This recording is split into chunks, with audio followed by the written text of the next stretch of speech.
Ce que l'homme ne peut, Seigneur, tu le peux. Tu le peux. Ton nom est Jésus. Bonjour à tout le monde. Soyez bénis. Je viens témoigner la grâce de Dieu dans ma vie et de la vie de tout un chacun ici dans l'église.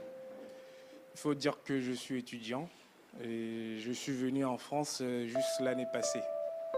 Ça fait, disons, 9 mois. Et ça fait juste 9 mois, voilà, excusez-moi, que je suis venu en France. Et ma première semaine, j'ai vécu beaucoup de choses. Et je ne sais pas ce que je serais s'il n'y avait pas la prière avec moi. Et j'ai juste fait 2 mois ici avec les études. En fait, j'avais une famille. J'avais ma femme et mes enfants qui étaient au pays. Et moi, je suis venu ici. Et juste 3 mois après, on m'annonce que mon fils a une maladie très grave. Il a été hospitalisé. Je me suis demandé, bon, qu'est-ce que j'ai pu faire pour mériter un truc comme ça? Je viens d'arriver, je n'ai même pas encore mes repères. Voilà. Et mentalement, je ne me retrouvais plus. Et il y avait mon frère Spéro, je ne sais pas s'il est là aujourd'hui. C'est lui qui m'avait conseillé de venir prier avec lui, avec papa, ici à l'église des Rachetés. Et le premier jour, j'étais à la devanture. Quand papa m'avait vu, j'étais déjà en larmes parce que je ne savais plus quoi faire. Et papa m'a demandé qu'est-ce qui se passait. Je lui ai dit que c'est comme ça, mon fils est malade. Il n'est même pas ici en France, on ne sait pas ce qu'on va faire. Il m'a dit de rentrer, qu'on va prier ensemble. Et juste après la prière, il m'a interpellé, on a discuté, il a prié avec moi. Et donc, c'était une maladie, on ne savait même pas de quoi il s'agissait. 1 mois après, ils sont restés à l'hôpital. On m'a annoncé que voilà, que c'est une maladie un peu grave et qu'ils sont en train de réfléchir comment ils vont faire. Papa a dit de continuer dans la prière. Et finalement, ils nous ont dit que, bon, que c'est une maladie qu'il ne peut pas gérer au Togo, chez moi, au pays. J'ai dit, qu'est-ce qui a pu se passer comme ça pour un petit? C'est juste un enfant de... En ce moment, il avait 1 an, 12 mois, qui a pu avoir une maladie comme ça. On a continué la prière et finalement, on nous dit qu'on va l'évacuer finalement ici en France pour voir si on peut faire quelque chose. Je suis venu dire ça à papa, on a commencé la prière. Mais bien avant le premier miracle que j'ai eu de Dieu, c'est que dès que j'ai eu l'annonce de la maladie, j'ai réservé un billet d'avion sur Air France. J'ai déjà tout payé, ce n'était pas remboursable. Et juste 1 mois après, on m'annonce que l'enfant doit être évacué ici en France. Je ne savais pas quoi faire, c'était comme si j'avais perdu cet argent. Ça faisait un truc de 800 € ou bien 900 €. Bon, je ne me souciais pas trop.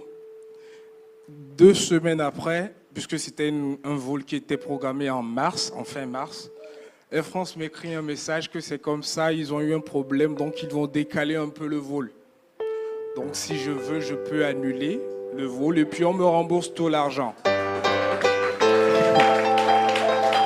J'ai dit waouh.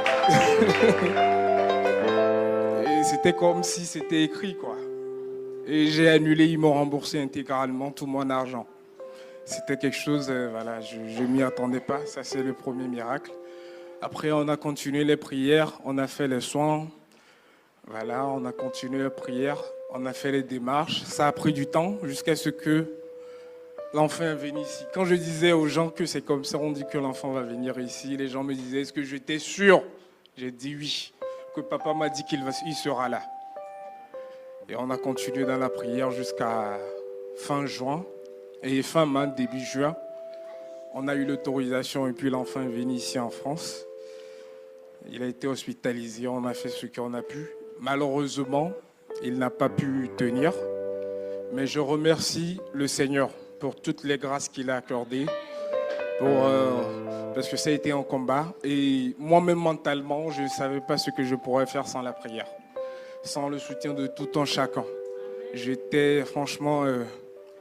parfois, je parlais seul dans la rue. Parce que je ne comprenais pas, en fait. Mais je remercie le Seigneur de m'avoir aidé, d'avoir mis beaucoup de personnes à mes côtés qui m'ont pu m'accompagner dans la prière à tenir fort. Donc c'est une grâce, même si je parle aujourd'hui, c'est une grâce parce que à un moment, je ne savais plus quoi dire en fait. C'était plus que pour moi, j'avais pas une activité, j'avais pas de boulot. Voilà, je me débrouillais, mais Dieu m'a aidé à tenir cette épreuve. Je tenais à le remercier. Et donc, au vu de tout ce qui s'est passé, j'avais pas, pour les études, ça s'est mal passé finalement, parce que j'étais plus concentré et tout. Et j'avais postulé à quelques universités, mais tous mes dossiers ont été rejetés. En plus de tout ce qui m'est arrivé, je me suis dit, qu'est-ce que je vais encore faire l'année prochaine ici en France? Et j'ai écrit à papa que je suis à un niveau, franchement, je ne sais plus ce que je fais. Et il m'a dit que le mercredi, après la prière d'intercession, de venir, on va prier ensemble.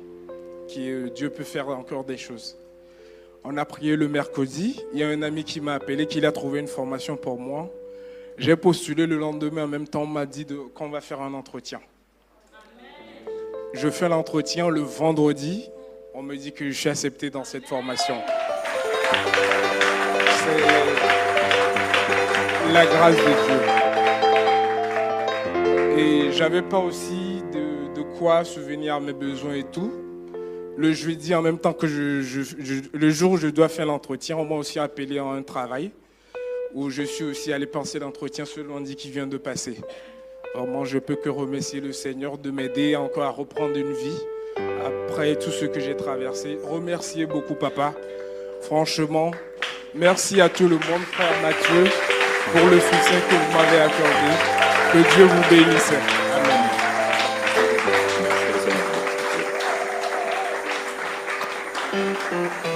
Amen. J'ai saisi l'occasion pour te dire, viens les mercredis prier avec nous. Les mercredis, le Seigneur nous fait tellement du bien, tu n'as pas d'idée. Et je rends grâce au Seigneur parce que les mercredis là, je lui ai demandé, viens t'asseoir ici devant. Tu vas parler à Dieu. C'est ça là où tu es, que ce soit à Rennes, que ce soit à Nantes, si tu es à Paris, s'il y a un culte dans la semaine que tu ne dois pas chômer, c'est l'intercession. Le Seigneur fait du bien à travers l'intercession.